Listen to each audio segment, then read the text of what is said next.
নমস্কার দর্শক বন্ধুরা, এই মুহূর্তে আমি রয়েছি সিপিআইএম এর রাজ্য সম্পাদক মোহাম্মদ সেলিমের সাথে। নির্বাচনের ফলাফল বেরিয়েছে 4 মে এবং নির্বাচনে এবারে শূন্যের গেরো কেটেছে। সেই জায়গায় সেলিম বাবুর মতামত এবং সমগ্র নির্বাচনে এবারে ইতিবাচক দিকটা কি দেখছেন সেটা আমি একটু জিজ্ঞাসা করে নেবো। প্রথমে যে ইতিবাচক দিকটা এই নির্বাচনে আপনারা কোন জায়গায় দেখছেন? প্রথম ইতিবাচক হচ্ছে যে মানুষ চেয়েছিল এই দুর্নীতি পরায়ণ, অপশাসন এবং যে গণতন্ত্রকে ধ্বংস করার যে নিদর্শন হয়েছিল এবং যার প্রতীক মমতা ব্যানার্জি এবং ভাইপোর সরকার হয়েছিল, টিএমসি সরকার আমি বলবো না, আইপ্যাক স্পন্সার্ড পিসি ভাইপোর সরকার, সেটার অপসারণ। এটা আমরাও তার বিরুদ্ধে লাগাতার সেই 14 জেল ভরো থেকে আরম্ভ করে আন্দোলন সংগ্রাম কন্টিনিউয়াসলি করে গেছি যে অপরাধীদের ধরো, তারপরে বিচার। এই জাস্টিস ফর আরজি কর, আনিস খানের হত্যা, মইদুল মির্জা হত্যা, সুজিত গুপ্তর হত্যা, অসংখ্য মানুষেরকে ঘর ছাড়া, খুন, জখম, উচ্ছেদ জমি থেকে, ঘর থেকে, এটার অবসান হোক। কিন্তু এটার ফায়দা বিজেপি তুলল, কারণ কেন্দ্রীয় সরকার, বিভিন্ন রাজ্যের সরকার, মুখ্যমন্ত্রী, কর্পোরেট কমিউনাল নেক্সাস, তার মধ্যে হচ্ছে দাঁড়িয়ে একটা বিশাল বৈভব, ঐশ্বর্য, এবং তার পেছনে আরএসএস এর একটা পরিকল্পনা মাফিক কাজ। এবং ওটা হচ্ছে অ্যাডেড ছিল যে একটা মমতার বিরুদ্ধে যে রাগ, তৃণমূলের বিরুদ্ধে যে রাগ, সেটা ততটা না করে সেটাকে মুসলমান বিরোধী, মমতাজ বিরোধী করার চেষ্টা করা। তাহলে একটা মুসলমানদের শায়েস্তা করা হবে এবং হিন্দু জাগরণ হবে, এরকম একটা আবহাওয়া তৈরি করে, যেটা আমাদের কাছে আশঙ্কার জায়গা। কারণ এগুলো আমরা উত্তরপ্রদেশ থেকে আসাম দেখেছি, মণিপুরে দেখেছি, যে ভোটের প্রয়োজনে এরকম কিছু এমন পরিস্থিতি তৈরি করা হয় ঘৃণার, বিদ্বেষের, হিংসার, এবং তারপরে দাঁড়িয়ে যে কোনো সময় কোনো স্ফুলিঙ্গ থেকে দাবানল তৈরি হতে পারে। তো সেটা শাসক পরিবর্তন হয়েছে, কিন্তু আমাদের যে গণতান্ত্রিক যে পরিসর, সেটা আমরা ফিরে পেতে চেয়েছিলাম পশ্চিমবঙ্গে। তাহলে সেই গণতন্ত্রের পুনরুদ্ধারের অভিযান চলবে এবং এই সরকার যারা এসছেন গোটা দেশে, তারা যাই করুন, এ রাজ্যে তারাও তো শিকার হয়েছিলেন বিরোধী হিসেবে, যেহেতু বিরোধীদের কোনো পরিসর ছিল না। তাহলে এবার তারা কি তৃণমূলের কায়দায় বিরোধী পরিসরটাকে সমাপ্ত করবেন, বিরোধী শূন্য করার চেষ্টা করবেন? না, এই বিরোধী পরিসর যাতে বাড়ে এবং সেখানে দাঁড়িয়ে যাতে গণতান্ত্রিক পরিবেশ ফিরে আসে, গণতান্ত্রিক কাঠামো মজবুত হয় এবং যত গণতান্ত্রিক প্রতিষ্ঠান আছে, পুরসভা, পঞ্চায়েত, বিভিন্ন বোর্ড, বিভিন্ন তোমার গিয়ে কমিটি, কোঅপারেটিভস, সেগুলো যাতে সর্বাংশের যাতে প্রতিনিধিত্ব থাকে, সেটা এখন তাদের সিদ্ধান্তের উপর নির্ভর করবে। কিন্তু আমাদের সমস্ত শক্তি নিয়ে, সংগঠনের শক্তি নিয়ে, আমাদের সমর্থক নিয়ে আমাদের চেষ্টা চালিয়ে যেতে হবে। যে আমরা বলেছিলাম যে গণতন্ত্রের পুনরুদ্ধারের জন্য বামপন্থার পুনরুত্থান দরকার এবং এই বাংলার পুনরুজ্জীবন দরকার। সুতরাং বাংলার পুনরুজ্জীবনের জন্য আমাদের শিল্প, সাহিত্য, শিক্ষা, সংস্কৃতি, ব্যবসা, বাণিজ্য, সেগুলোকে তার বিকাশের জন্য, তার উন্নয়নের জন্য যা কিছু করণীয় আছে, সরকার যদি ভালো কিছু করে ওয়েলকাম।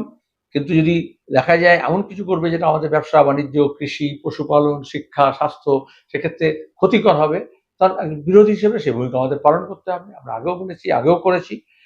কমিউনিস্টরা এ দেশে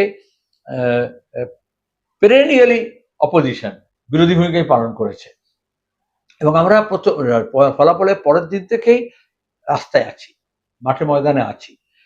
এই নির্বাচনের থেকে যেটা টেক অ্যাওয়ে, সেটা হচ্ছে আমাদের একটা বিশাল উৎসাহী কর্মী বাহিনী যারা তৈরি, তাদেরকে রক্ষা করা, তাদেরকে পরিকল্পিতভাবে প্রশিক্ষণ দেওয়া এবং তাদেরকে ভবিষ্যতের কর্মী এবং নেতা গড়ে তোলা।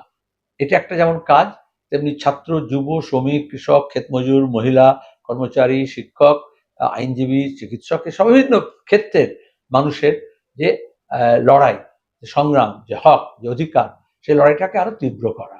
এটা যত বেশি হবে শ্রেণী দৃষ্টিভঙ্গি নিয়ে, তত বেশি এই যে ক্ষুদ্র, রবীন্দ্রনাথের ভাষায় বসুধারে রাখে নাই খণ্ড ক্ষুদ্র করি, তাহলে ভাষা, ধর্ম, জাত পাতের নামে গ্রাম শহরের নামে যে বিভেদ আছে সেটাকে বেশি চাগাতে পারবে না, ব্যবহার করতে পারবে না। বিভাজনের রাজনীতিকে পরাস্ত করে ঐক্যবদ্ধ যাতে একটা শান্তিপূর্ণ এবং উন্নয়নমুখী একটা রাজ্য হিসেবে পশ্চিমবঙ্গ গড়ে ওঠে, সেজন্য আমাদের সর্বদা সজাগ এবং সতর্ক ভূমিকা পালন করতে হবে। আমি ইতিবাচক দিক যেটা বলতে গিয়ে আপনি যেই উত্তরটা দিয়েছেন, যে এই একটা সন্ত্রাসকামী এবং স্বৈরাচারী একটা সরকার তার বিলোপ হয়েছে, আপনি কি এটাতে এর জন্য আরো বেশি খুশি যে 2011-র পর থেকে 2026 এই পর্যন্ত আপনারা কোনো স্পেস পাননি রাজনীতি করার? প্রচুর পার্টি অফিস দখল হয়ে গেছে, কেস দিয়েছে, বোম এবং গাঁজা কেস, পক্সো কেসে আপনাদের কর্মীদের একেবারে ঘরে বসে থাকতে বাধ্য করেছে। সেই জায়গাটায় আপনারা 4 তারিখের পর থেকে একটা বড় স্পেস, এবং এখনো পর্যন্ত আমাদের কাছে যতটুকু খবর আছে প্রায় 1000-এর মতো পার্টি অফিস আপনারা পুনরুদ্ধার করেছেন। বিভিন্ন কলেজে কলেজে এসএফআই পতাকা লাগাচ্ছে। এটার জন্য এটাই সব নয়। আমরা আশা করেছিলাম যে নতুন সরকার সে এসে যত মিথ্যা মামলা আছে তা প্রত্যাহার করবে ক্যাবিনেটের সিদ্ধান্ত করে।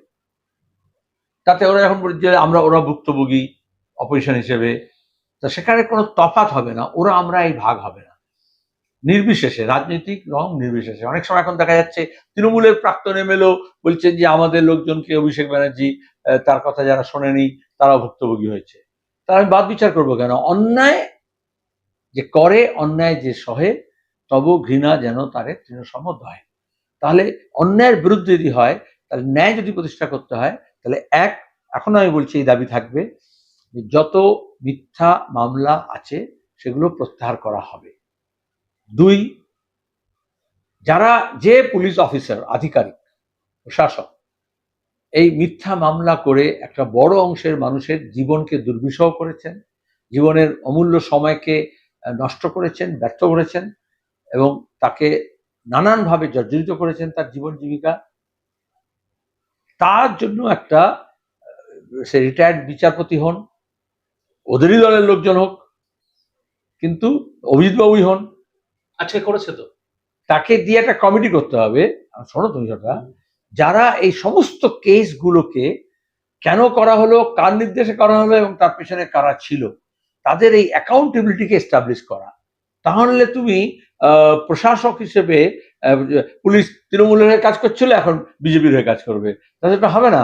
তাহলে মামলা প্রত্যাহার করা, যতগুলো মামলা যা করেছে তার অ্যাকাউন্টেবিলিটি, তার সেটা খুঁজে বার করা, সেটা একটা জুডিশিয়ারি ব্যাপার, সে ক্রসি জুডিশিয়ারি ব্যাপার, এবং তাদের শাস্তি দেওয়া, প্রমোশন আটকানো বা যা যা করার সেগুলো করা উচিত, যাতে ভবিষ্যতে কেউ সাহস না করে।